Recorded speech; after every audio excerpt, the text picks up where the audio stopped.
Good morning, everybody. Good morning, everybody, and welcome to AIM Impact on Your Health. AIM Impact on Your Health, where every day our goal is to have you learn at least one thing to help you live better and longer. AIM Impact on Your Health is heard each and every Monday, Wednesday, and Friday from 8 to 9 o'clock. I'm Dr. Dennis Courtney, and I'm with you each and every Monday, Wednesday, and Friday from 8 to 9. AIM Impact on Your Health, where each day you'll find current medical news, knowledgeable guests, fascinating health topics, and of course where we do encourage you to call in to join in. Folks, about a week ago we had a little confusion. A gentleman, a brilliant doctor, by the name of Dr. Jerry Tennant, was supposed to be our guest. Some confusion developed, and actually it was a time miss. I mean, it's not in our time zone. We think we have it all correct today, and you're going to really enjoy hearing from this brilliant, once ophthalmologist, now, I mean, he's just a doctor extraordinaire. His name is Dr. Jerry Tennant, and a unique way he looks at disease and how to heal and fix disease. He says that healing is voltage, and you're going to be hearing from the man who literally invented this new nomenclature and way of describing it, Dr. Jerry Tennant, today. So look, just sit back and enjoy listening from this brilliant physician and the way he describes disease in the course of our discussion with him. If you want to call and ask a question or make a comment, the number, of course, is and will be 412-825-6262. That's 412-825-6262. And I will give that number additionally throughout the hour. The month is clipping along. By the way, my countdown is 7 and counting. Little lovely start school next Monday. I know there's a smile on many of your faces out there. Certainly one beaming from ear to ear by me. I'll keep giving you that count as we move along. But on Wednesday this week, Balance for Wellness is going to be with us. Now, you people in the North Hills and in the northern part of the city here really have a treat. You've got an excellent clinician up there, physical therapist Lori Lankowitz. Her company, Balance for Wellness, we'll be talking with her and what they do up there for Balance for Wellness on Wednesday. Also on Wednesday, I want to tell you, we've got Faith Dologowski giving a presentation down at the Public Market in the Strip District. It's going to be on Wednesday, and it's going to be at noon on Wednesday, 12 to 1. And the sign-up number, if you'd like to attend, would be to give her a call at 412-219-1156 if you'd like to be there for a free lunch.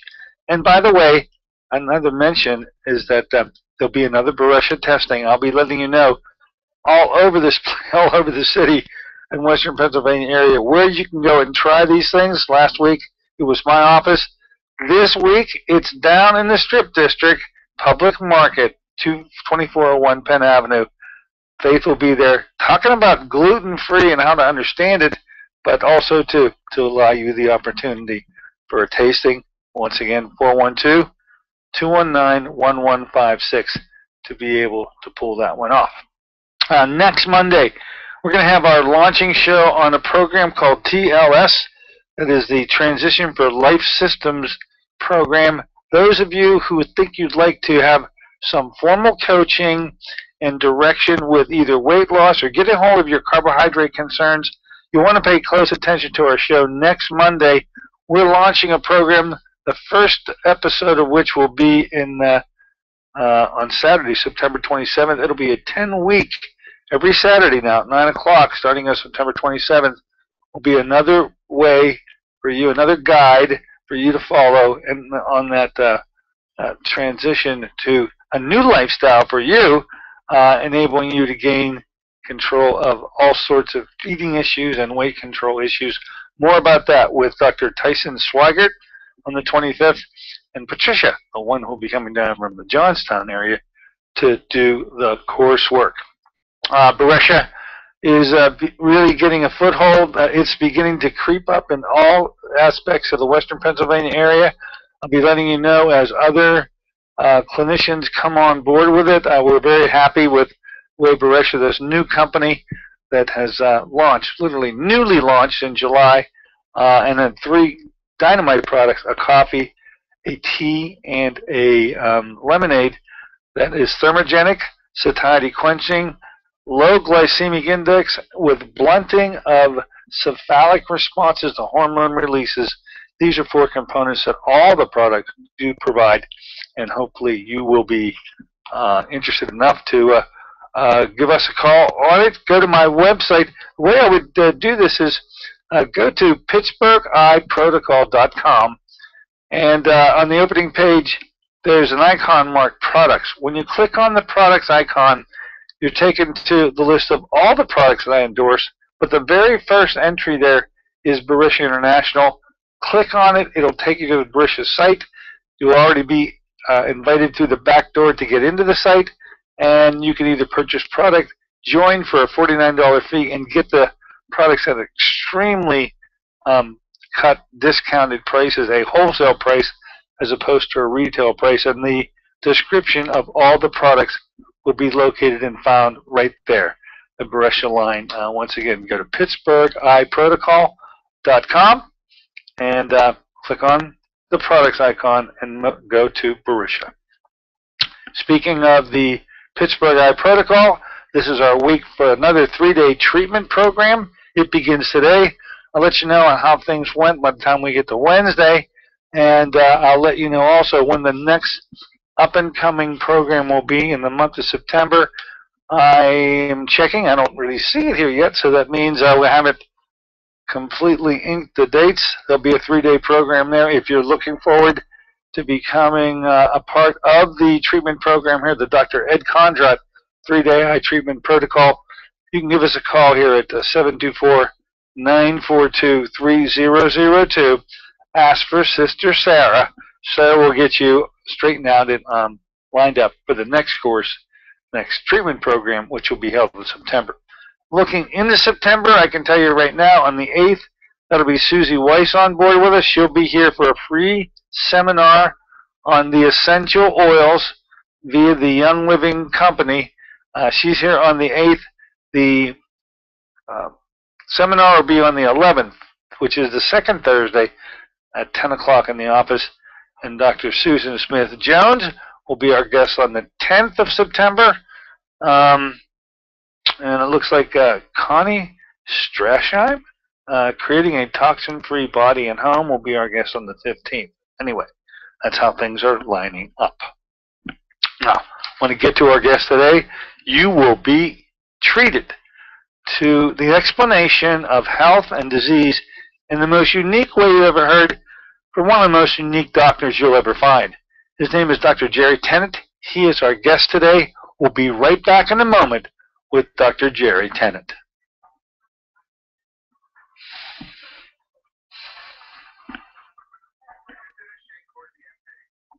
You become...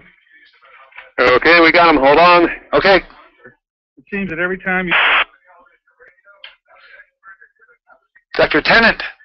Good morning, sir. Oh, it's so nice to have you here. I'm glad we got all these craziness worked out of us, and that finally the times work. I don't hold anything against you, Doc. I've done the same thing many times, so don't worry about that. Love to have you aboard. I understand you just got done with a new group that you had come through that Dr. Condrat was a part of, correct? Yeah, he was here. In fact, well, he was here for my seminar, and then I was on his radio program last night. Ah, all right. Well, we're going to do one today, and in a way that you do best. I've been listening to one of your presentations about healing as voltage. I hope to follow along the bouncing ball to give you the right cues here, but I'm going to let you take it, Doc, because this is your baby. I appreciate that. Here we go.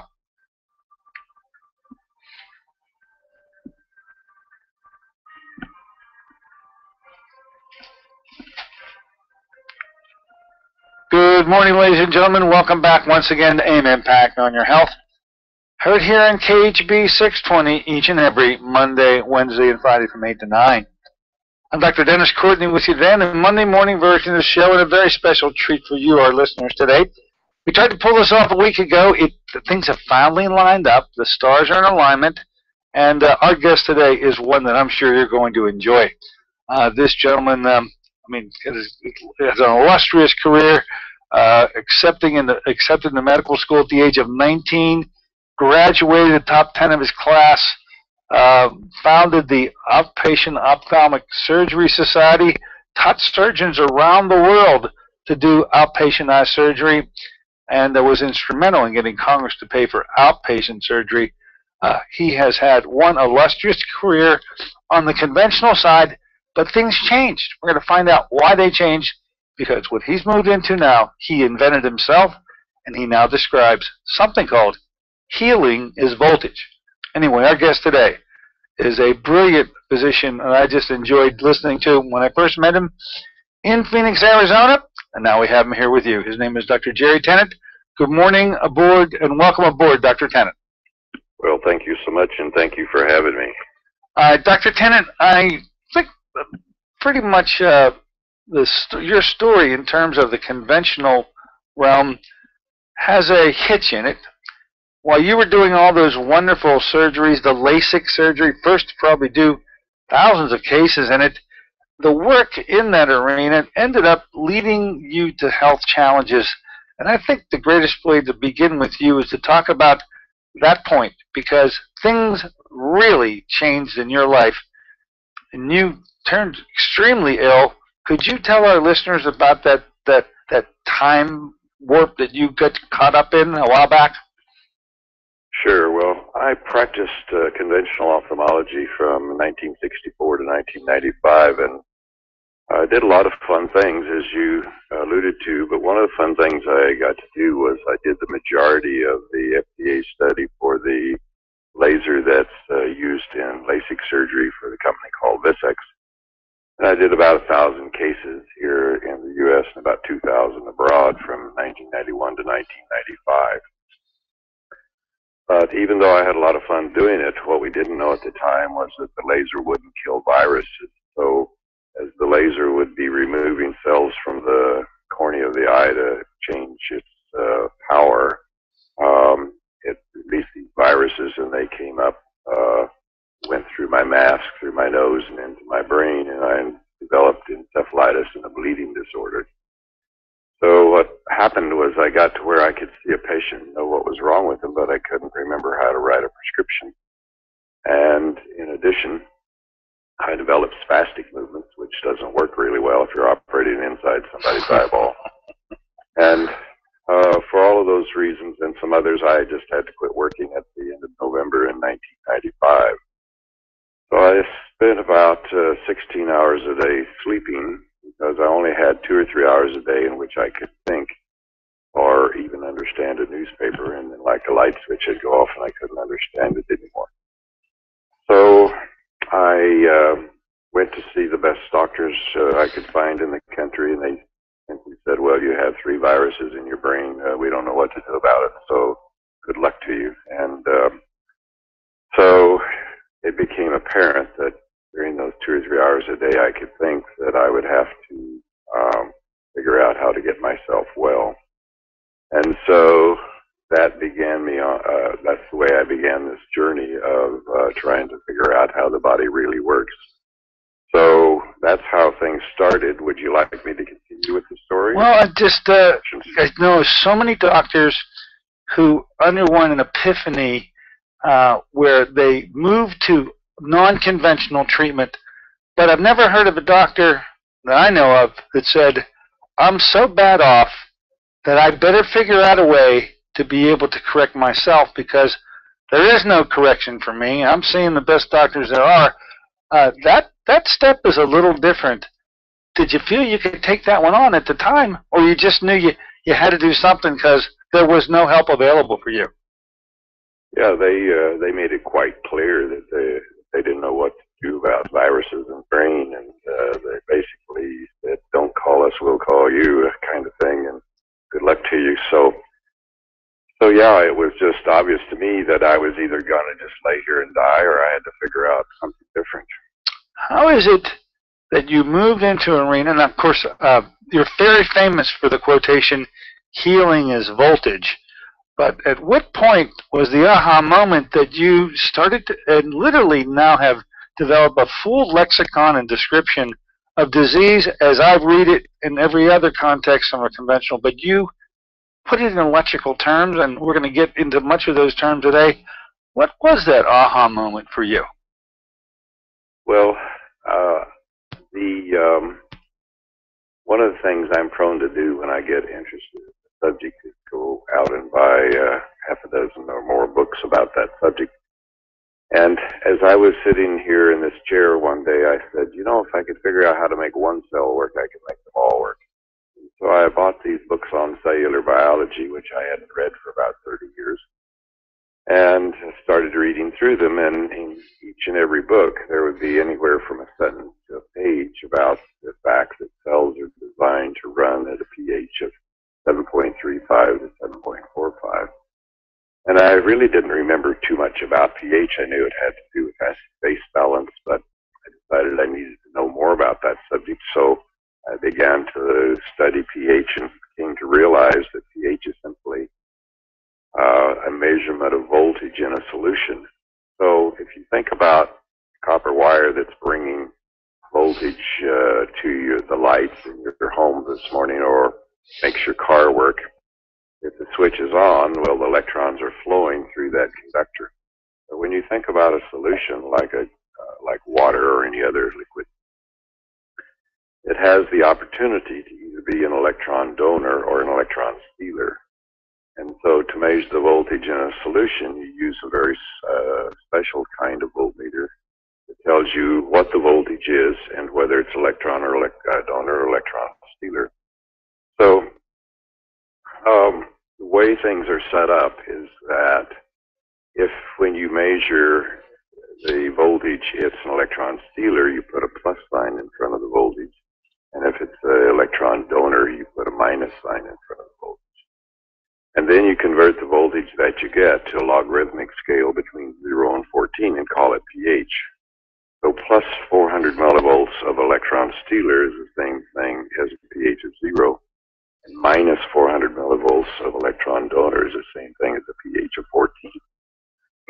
So this 0 to 14 pH scale just simply tells you what the voltage is. And if you go out and buy a pH meter, it has a switch on the side, and you can switch it to where you're measuring the liquid. It will give you the result in pH or in millivolts. So what that turns out is that, remember that the cellular biology books tell you that cells must run between 7.35 and 7.45. Yeah. Well, 7.35 is a synonym of minus 20 millivolts. 7.45 is a synonym of minus 25 millivolts. So what that says is our cells have to run in an environment of minus 20 to minus 25 millivolts. Well, that was my big aha moment. Cells have to have energy to work. That's logical and makes sense. So, by the way, before I forget about it, if you take a cell and put it in a petri dish and put an electrode inside the cell and one outside the cell, measure the potential across the cell membrane, you'll get about minus 90 millivolts. So sometimes when I talk about this minus 20 to minus 25, people get confused. But certainly our cells in our body aren't in a petri dish, and they're running in this environment that I mentioned. Mm-hmm. So think about my thumb. I've got a really good thumb here, so it's running at minus 25 millivolts. Now I smash it with a hammer, and all of a sudden, it immediately goes to minus 50 millivolts because it takes 50 millivolts to make a new cell. So when we get up to 50 millivolts to start replacing all those cells I damaged with the hammer, the 50 millivolts dilates the arterial capillaries because that's necessary to dump all the raw materials at the curve, so to speak, that you need to start making all of those new cells.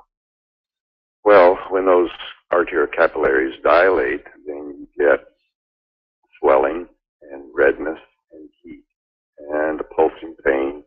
All of the symptoms that relate with inflammation are due to these capillaries dilating in order to have the materials we need to make new cells. So our body gets busy and makes new cells and replace those you destroyed with a hammer, and then your thumb goes back to minus 25 millivolts, and we're a happy camper. The problem is that if you don't have enough voltage stored in your body to get to minus 50 millivolts, or you get up to 50 millivolts and you start making some cells, but you run out of voltage before you get them all replaced, then you drop down below 20 millivolts. Now you're in chronic disease. So in that situation, your thumb is white and doesn't work terribly well, doesn't have its normal strength, and you develop not a pulsing pain, but a pain that just hurts all the time. So you have to realize that pain is simply a symptom of abnormal voltage. When we're up at minus 50 millivolts, it's a pulsing pain. When you're down below 20 millivolts, it hurts all the time kind of pain. So it's very instructive to know that pain is simply a symptom of abnormal voltage. And of course, most of the time we're talking about chronic pain, which means the solution for chronic pain is to insert enough electrons to get it back up to the normal range and then up to the healing range so you can heat it. So when you're stuck down in low voltage where you can't make new cells, you can take all the pills you want, you can do all the surgery you want, you're never going to be well because you don't have enough voltage to make new cells. And you can't make new cells, you can't heal the problem, and that's chronic disease. What happens when our voltage, say a normal cell is going to function at minus 20 millivolts, and that is on par with a pH of 7.35 or thereabouts. What about when our voltage, does it drop off? I mean, do we function at levels less than 20? And if we do, what happens to us? Yeah, that's a great question, because that's what the slippery slope we slide down as we slip into chronic disease. So basically at minus 15 millivolts, we're tired, and as voltage gets lower and lower, we start getting sick. And the cascade of things that happens is the same in each scenario of chronic disease. So one of the first things that happens is that you get reduced amounts of oxygen in your cells. So at any given atmospheric pressure, the amount of oxygen that will dissolve in water is dictated by the voltage of the water. So if I take a glass of water and I put a tube in and I start bubbling oxygen in it, if I raise the voltage of the water, more oxygen goes into solution. But if I lower the voltage of the water, then the oxygen comes out of the water and goes away. So our cells are 70% water. So as our voltage drops, then our oxygen drops. Well, as oxygen drops, several bad things begin to happen. First of all, inside our cells, we have a rechargeable battery system called ATP and ADP. And those batteries provide the energy for the cells to do the work that it needs to do. And so when those batteries are charged, we call them ATP. When they're discharged, we call them ADP. So since we have a rechargeable battery system inside our cells, we obviously need a battery charger in there as well. That battery charger is called the Krebs cycle. So the way the Krebs cycle is designed, it likes to run particularly on fatty acids, but so for every unit of fatty acids you insert into the Krebs cycle, if oxygen's available, you get enough electrons to charge up 38 of those ATP batteries. But for every unit of fatty acids you put into the Krebs cycle and you don't have much oxygen, you only get enough electrons to charge up 2 batteries. So basically, think about a car that goes from 38 miles a gallon to 2 miles a gallon. Very inefficient, consumes lots of energy to work, etc. And of course, that result of poor metabolism is the result of inadequate oxygen. And inadequate oxygen is the result of low voltage. Well, another bad thing happens when we don't have enough oxygen, and that is that bugs show up. Each of us contain about 1 trillion bugs, and these bugs are suppressed in sleep as long as we have oxygen around. But when the oxygen begins to disappear, these bugs wake up, and when they wake up, the first thing they want to do is have lunch, and they want to have you for lunch. Well, bugs don't have teeth so they can take a bite out of your cells, so they put out digestive enzymes to dissolve your cells so they can get the nutrients. Well, while they're busy having lunch, we're busy getting sick because they're damaging our cells. So think about having a strep throat. You've got strep bacteria having a picnic on your tonsils, and they're having a good old time, but you have the world's worst sore throat. And then those digestive enzymes get in your blood and go other places, and so you get a terrible headache, you get a high fever, you get nausea and vomiting, diarrhea, ache all over, and then eventually those digestive enzymes go down and damage your heart valves and knees. So all of this is the result of these bugs putting out their digestive enzymes and their toxins.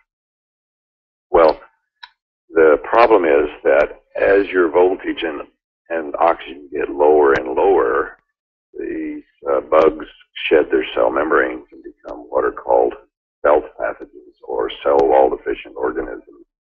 Or commonly now they're called L-forms after the Lister Institute in Paris, where they were described. So when your bugs lose their cell membranes, then you no longer have the stimulus for your immune system to see them.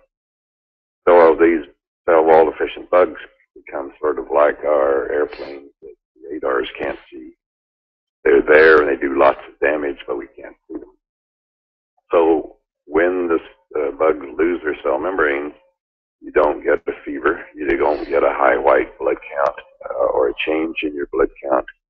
And when you get tissue or secretions and try to culture them, nothing grows out because you can't culture the cell wall deficient bugs unless you do some very special things. So the lower your voltage goes, the more of these cell wall deficient bugs show up, and they start causing damage.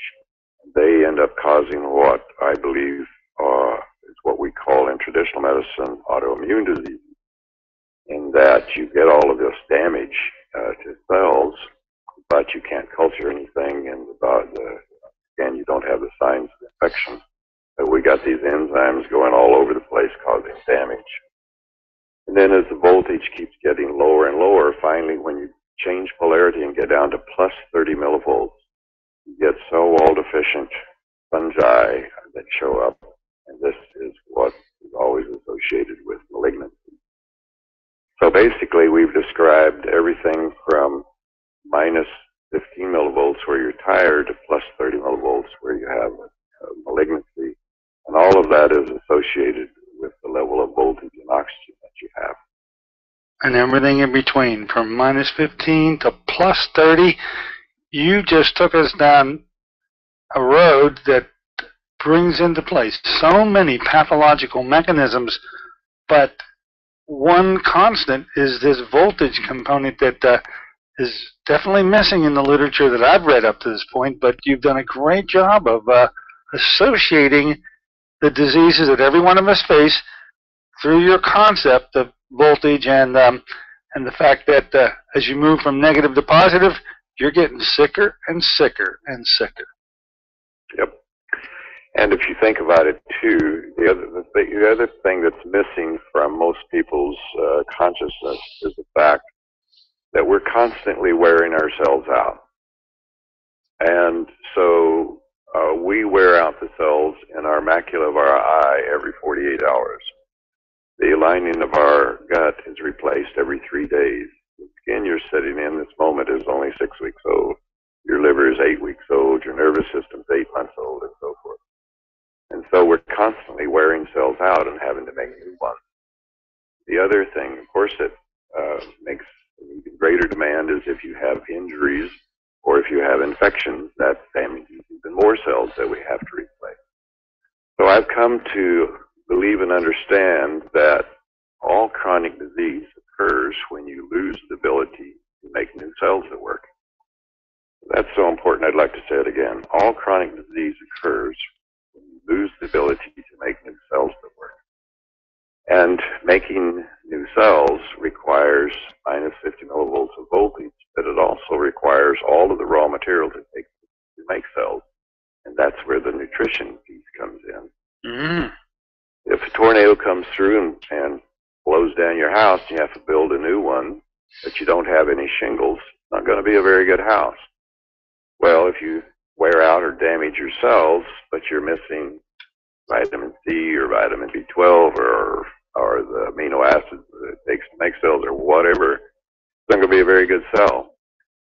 In addition, we often have various toxins hanging around that can damage the cells as fast as we make them. So if you're loaded with mercury or pesticides or some other toxin, you're going to have to deal with that, because even if you can get up to 50 millivolts and even if you have a perfect diet, if you're loaded with these toxins, then you're going to make new cells, damage the new cells as fast as you make them. And one of the things that people overlook is that perhaps the most common toxin that destroys cells faster than you can make them are dental infections. Yes. And those dental infections come in the form of, I'm guessing, root canals and previously extracted teeth. Well, root canals are the worst because well, first of all, most people don't remember that a root canal tooth is a dead tooth. And the dentists are the only physicians that believe you can get away with leaving dead tissue in the body. There is no other doctor that believes that. And the work at the University of Kentucky by Dr. Boyd Haley has shown that one root canal tooth shuts down 63% of your immune system. And more interestingly enough, as we continue the conversation here, we'll get into the fact that every organ in the body has its own specific battery pack. And all of those battery packs are wired through very specific teeth. And so an infected tooth acts like a circuit breaker and shuts down the associated organ, and the toxins that are put out by the teeth go down and affect that organ.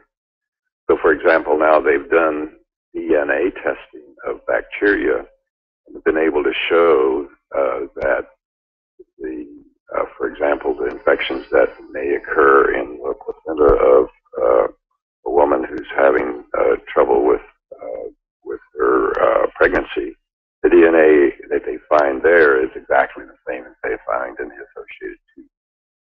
So there's an enormous amount of literature in the dental literature, and now becoming to be more and more in the medical literature, how we can find that the same bacteria that are in our teeth have gone down through these meridians into almost every organ in the body. You mentioned the word meridian, which every one of these teeth of ours, these 32 teeth, appears to have some pathway passing through it that gets affected if you happen to have a root canal in that particular tooth. I get the feeling that it follows a circuit. Doesn't it follow circuitry? Absolutely, and in fact, the reason that I got sick is that I had a root canal in tooth number 14, which is in the spleen-stomach circuit. That's what took my brain down and gave me other symptoms as well. So that sort of leads us into the discussion of the battery's wiring system and the battery's power system. First of all, the idea of acupuncture meridians has been confusing for thousands of years about what are they. And of course, most people in Western medicine either deny that they exist or just ignore them altogether. What you have to understand, first of all, is that our muscles are piezoelectric. So what does that fancy word mean? If you were to take a piece of quartz and squeeze it with a pair of pliers, it would emit electrons. So the phenomenon where when you distort a substance, it emits electrons, it's called piezoelectricity. So since our muscles are piezoelectric, every time you move, your muscles generate electrons. Well, fortunately, our muscles are also rechargeable batteries. And so every time you move, you recharge your battery system. And the next interesting thing is that the fibrous tissue around our muscles, like a stocking around your foot, is called fascia.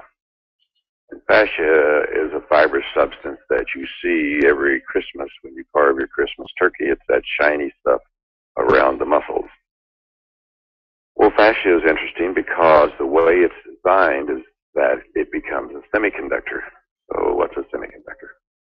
Well, a semiconductor is a collection of molecules in such a way that electrons move from molecule to molecule at the speed of light, but only in one direction. So these stockings of fascia around our muscles are connected and stacked together so that we have a stack of muscle batteries, and the wiring system that carries electrons from those batteries to the associated organs is the fascia, and those stacks of batteries are actually the acupuncture meridians, in my view. So every organ in the body has its own very specific stack of these muscles, and they are the batteries that provide the ongoing power for every organ to work. So what I've begun to show you is that the human body is a portable electronic device. And like every other portable electronic device, it needs a battery system, and that's our muscles. So one of the ways you keep your voltage where it needs to be is to simply exercise. That's the way we're designed. But what you'll find also is that these specific stacks of battery each have specific areas on the body that act like poles on your battery. So if you want to know what the voltage is in your car battery, you take your voltmeter and you go out, and there's those little poles you pick up, and you put your voltmeter on those two poles, and it'll tell you the voltage of your battery. Well, we can measure the battery in our muscle batteries exactly the same way. So I've developed this device called the biomodulator, which allows me to go put it on those particular poles, and then I know the voltage in every organ, and that tells me what organs are working, which ones happen to be in the middle of repairing themselves, and which ones don't have enough voltage to keep themselves maintained. And so then all you have to do is say, okay, why is the voltage low in this circuit?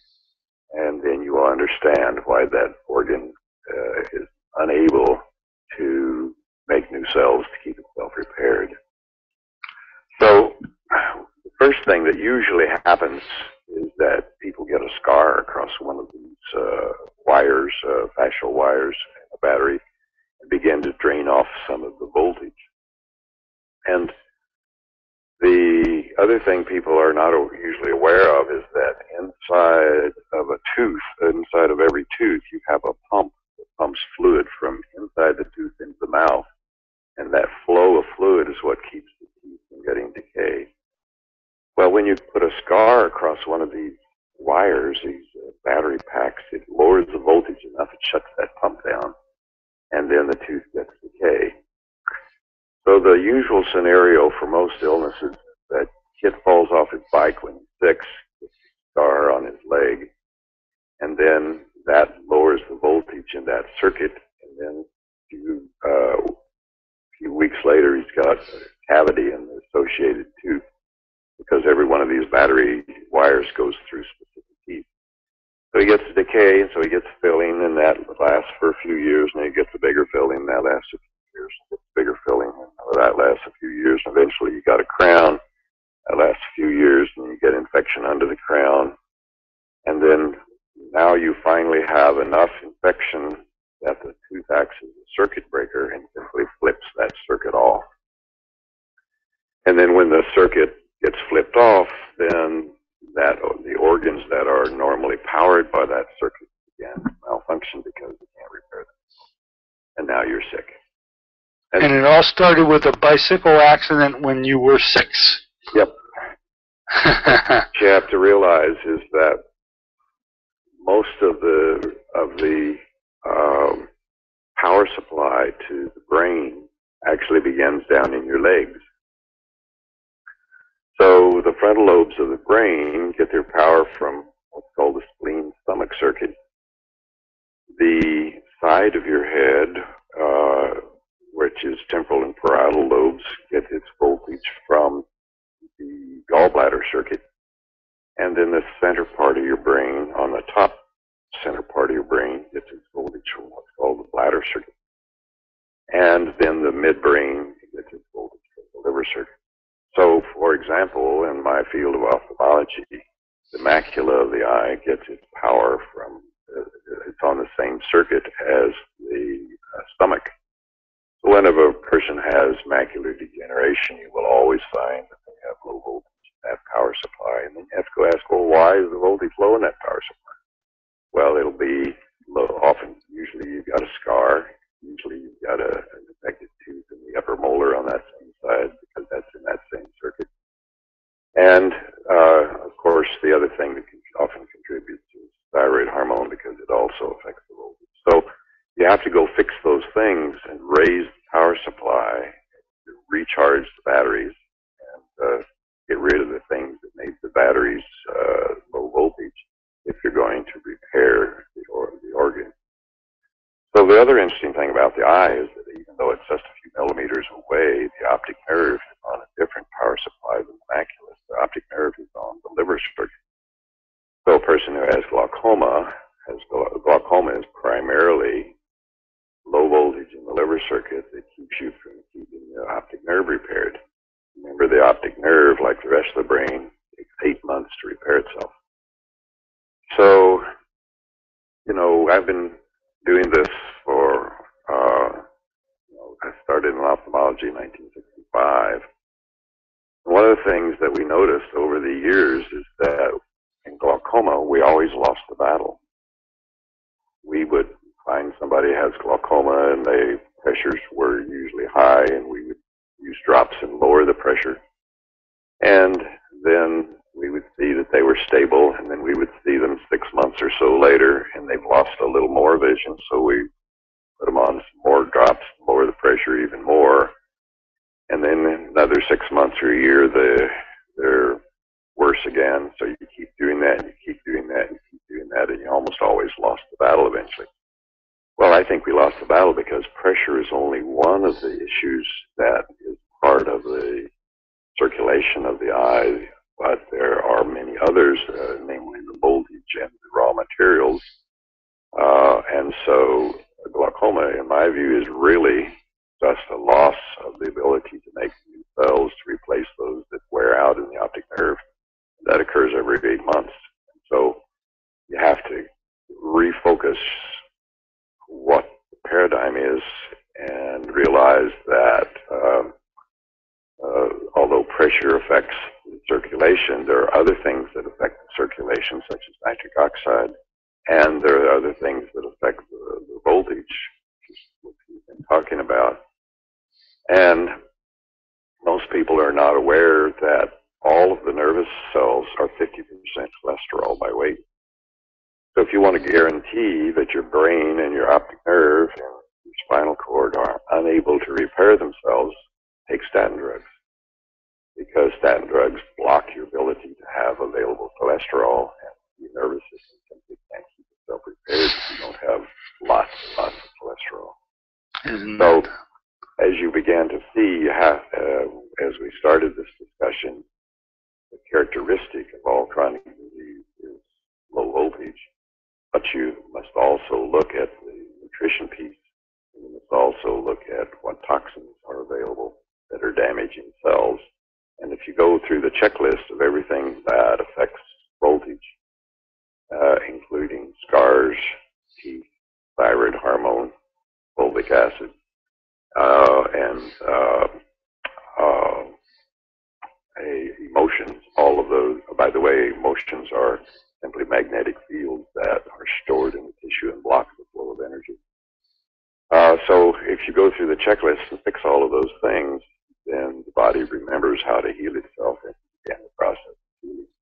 That's exactly the way I got myself well. I realized that this root canal tooth I had was blocking the voltage to my front of my brain. And so when I eventually got the equipment where I could measure it, my brain was running between 2 and 4 millivolts instead of 25 millivolts. So now I knew why it didn't work.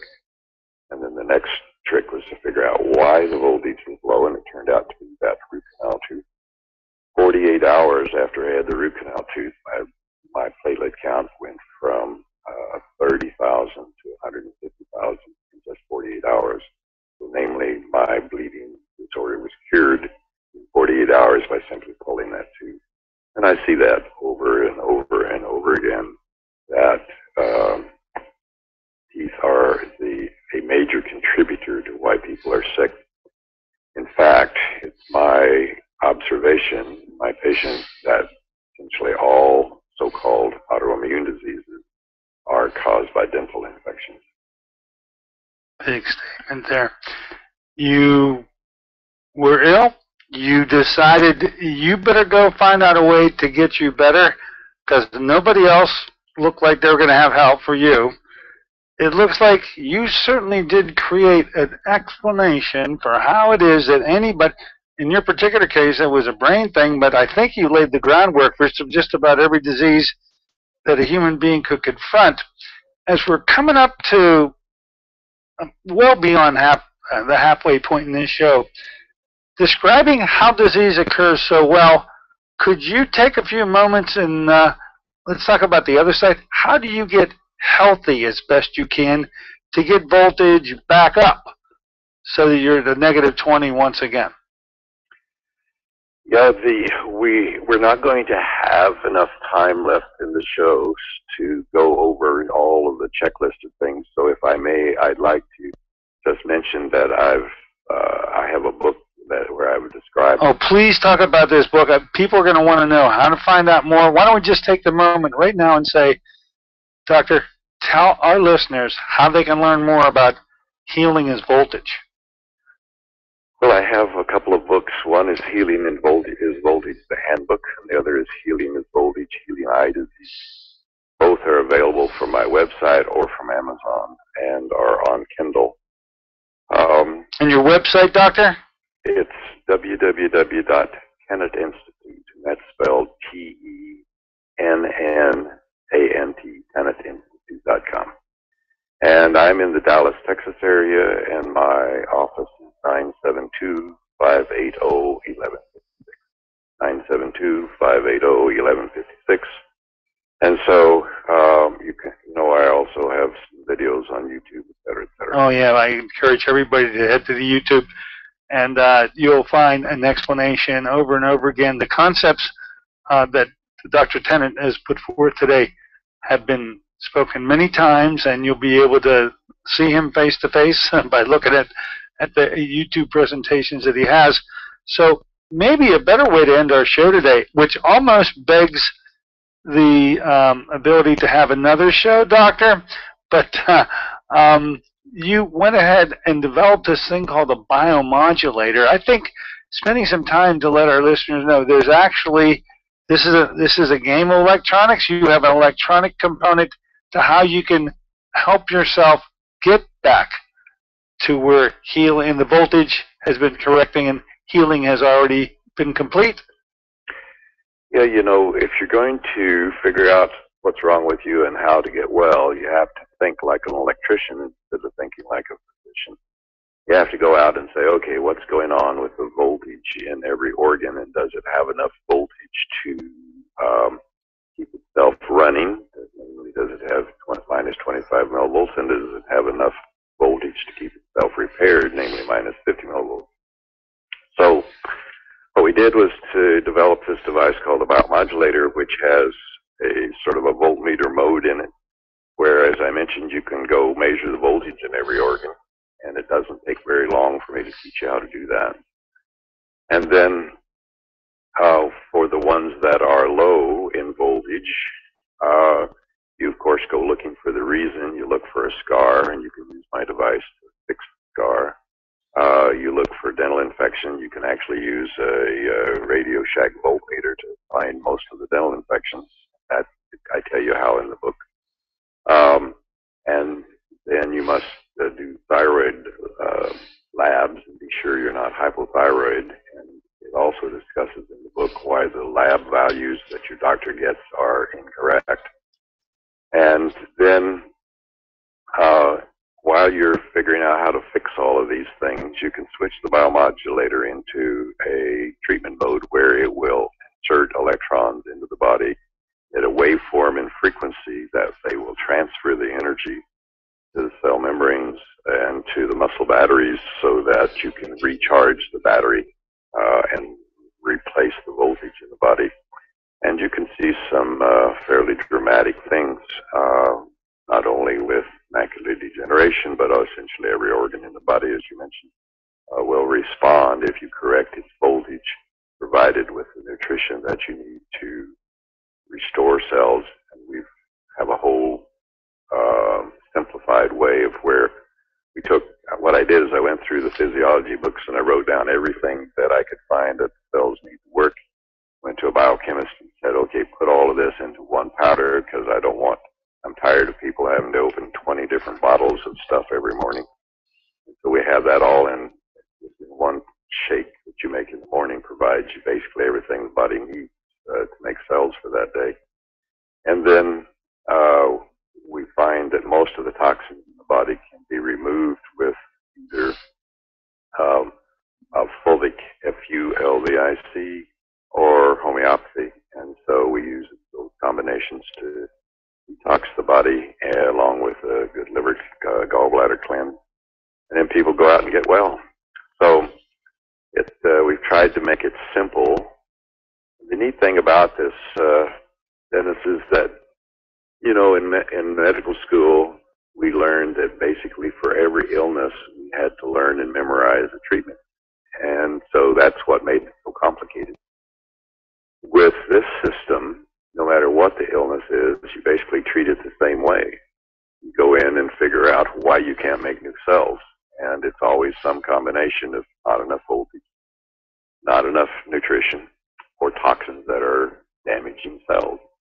And so basically you treat every illness the same way, which makes life so much simpler for the physician and the patient. And the other thing that allows us to do, when you begin to realize that it's all about what power circuits are down. When I was sick, felt like somebody was sticking an ice pick in my left big toe.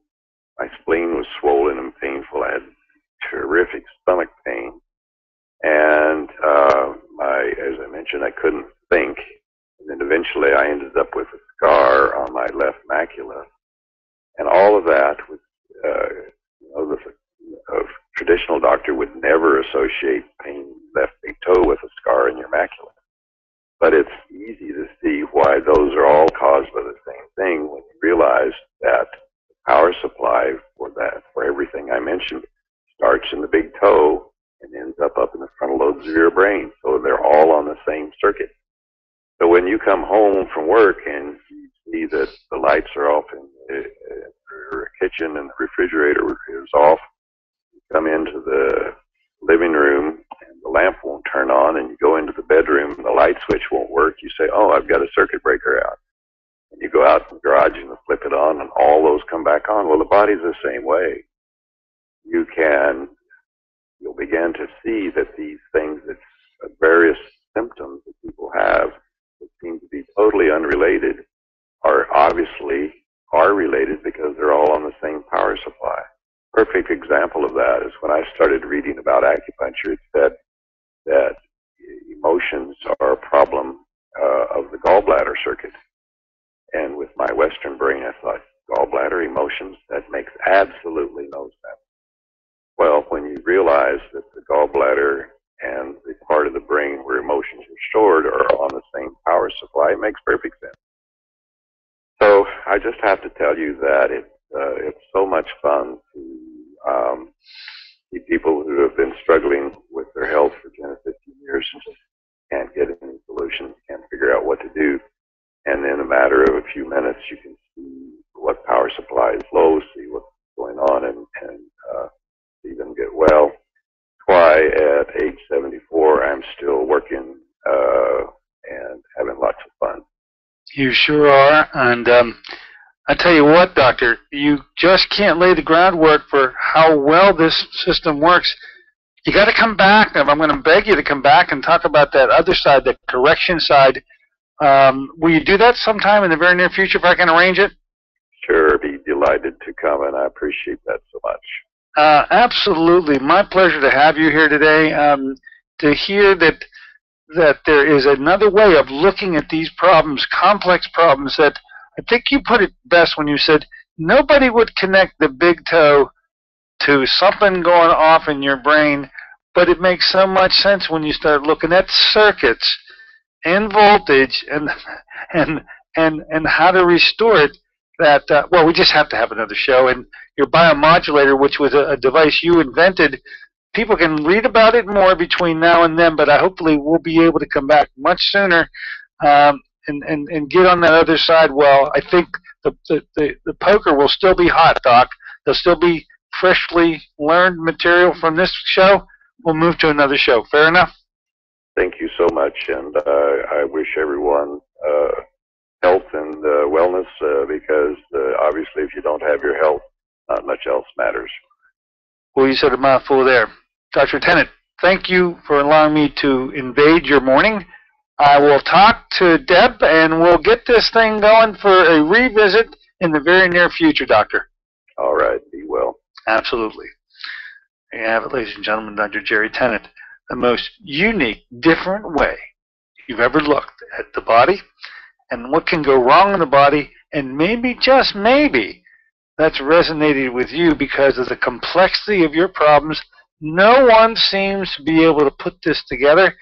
I think maybe you just heard of how it is, that it all makes sense. And it all is. Healing is voltage. Dr. Jerry Tennant is the inventor of that approach. So look, well, I will arrange, I promise you, and I will get back with you maybe before our next show, talking to his assistant, Deborah, who was nice enough to arrange for us to meet today. Dr. Tennant, we'll bring him back and allow him to talk more about the biomodulator approach, where you can actually use this device to find out where something went wrong and then to use it to get well again. I hear bongos in the background. It's signaling our time out of here. Hope you enjoyed our show today. We'll be with Dr. Lloyd Lankowitz on Wednesday talking about balance and wellness. Until then, this is Dr. Dennis Courtney saying so long for AM Impact on Your Health.